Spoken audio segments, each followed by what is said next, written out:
안녕하세요. 치과의사 서종준입니다. 오늘은 호흡에 관련돼서 말씀을 드리려고 해요. 그 중에서 입으로 숨을 쉬는 구호흡에 대해서 말씀드리겠습니다. 우리의 입과 코는 각자의 역할이 있습니다.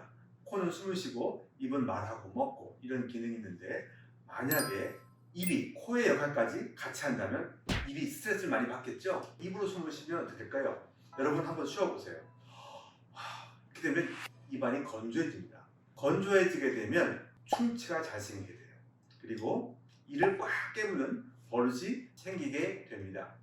왜 그런지 설명을 드릴게요.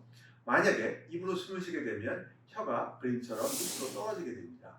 그래야만 숨을 쉴 수가 있겠죠.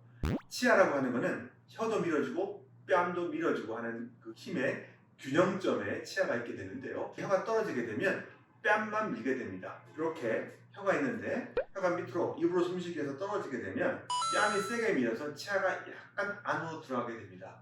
그러면 0.1mm만 들어가도 위의 치아와 아래 치아가 잘 교합이 되지가 않아요. 그러면 자기도 모르게 이를 가는 습관이 생기게 됩니다.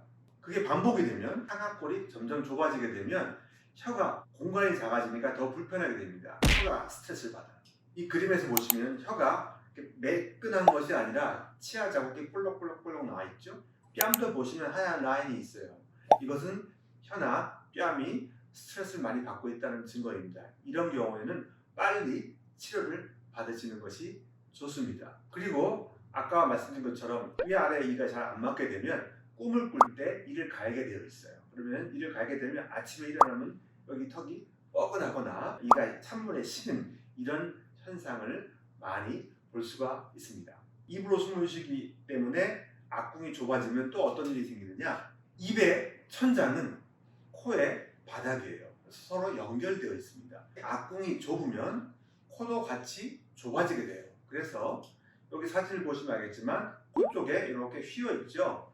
코가 휘는 것에 이 악궁이 좁은 것과 밀접한 연관이 있습니다. 악궁을 넓어지면 코도 같이 영향을 받게 되기 때문에 숨을 좀 더 잘 쉴 수 있게 되는 경우를 많이 볼 수가 있어요. 그래서 코와 입은 연관이 아주 많다라고 이해하시면 되겠습니다. 만약에 어른의 경우에 이렇게 좁아지거나 이를 갈게 되면 이만 갈리는 것이 아니라 이 턱관절도 갈리게 돼요. 엑스를 찍어보면 이렇게 동그랗게 이쁘게 되어 있는 턱관절이 이렇게 갈려서 이렇게 뾰족해지는 경우가 있습니다. 그러면 입을 벌리지도 못하고 또는 벌릴 때 아프고 이상한 소리가 나고 이렇게 해서 턱관절 질환이 생기고요. 이게 심해지면은 이렇게 삐뚤게 자라서 안면 비대칭, 안면 기형 이런 것들이 생길 수가 있습니다.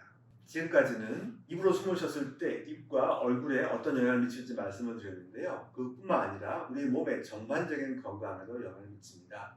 예를 들면 우리가 화가 났을 때 심호흡을 하면 심장 박동수가 이렇게 좀 안정을 취하는 걸 볼 수 있죠. 심장질환이나 또는 당뇨, 소화기 기관도 영향을 서로 줄 수 있습니다. 저 같은 경우에는 25년째 당뇨 환자들을 진료를 하고 있어요. 그들에게 잇몸 치료도 하고 임플란트 시술도 하는데 입을 벌리고 숨을 쉬는 경우가 많음을 알 수가 있어요. 엑스를 보면 혀가 밑으로 떨어져 있고 그 특유의 냄새가 나는 경우가 많습니다. 이런 분들은 잇몸 질환도 잘 걸리죠. 그런데 왜 이렇게 입으로 숨 쉬는 사람들이 많을까요? 그 원인을 보면 코에 병이 있을 경우입니다.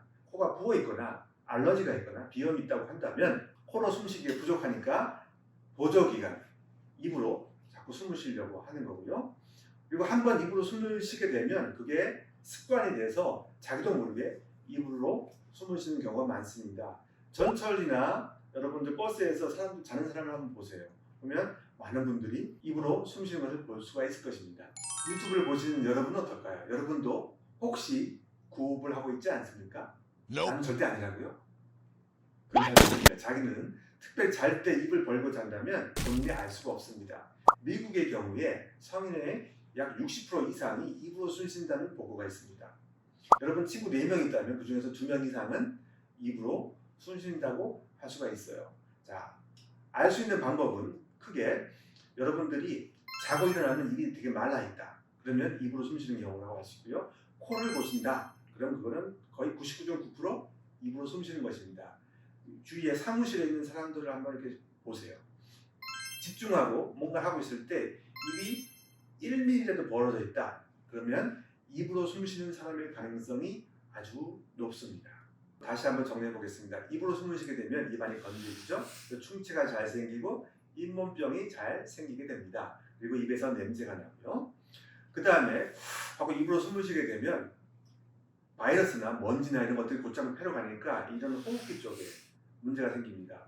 감기가 걸린다든지 축농증이나 폐렴, 상기도 감염 이런 것들이 호흡기 계통에 문제가 생길 수가 있고요. 그 다음에 얼굴이 틀어져서 턱관절 질환이나 안면 비대증 또는 성장 장애 이런 것들이 생길 수가 있고요. 그 다음에 하고 숨을 쉬었을 때 코에서 생긴 여러 가지 물질들로 인해서 혈관이 건강에 자주 유지가 되는데 예를 들면 고혈압이나 당뇨, 뇌졸중 이런 것과 연관이 있다고 합니다. 지금 이 케이스를 보면 기도가 이렇게 치료를 해서 좋았던 기도가 이렇게 넓어진 것을 볼 수가 있어요. 코로 숨쉬기에서 기도를 넓히는 이런 치료를 받으면 좋아질 수가 있습니다. 지금까지 코로 잘 숨쉬는 것에 대한 중요성에 대해서 말씀을 드렸습니다. 그런데 잘 때 입으로 숨쉬는 것, 자기도 모르게 집중할 때 입으로 숨쉬는 건 고치기가 쉽지가 않아요. 이것은 치료가 필요합니다. 앞으로 입으로 숨 쉬었을 때 생긴 여러 가지 병에 대해서 하나씩 조금 자세하게 설명하는 영상을 만들어 보겠습니다. 감사합니다. 구독과 좋아요 부탁드립니다.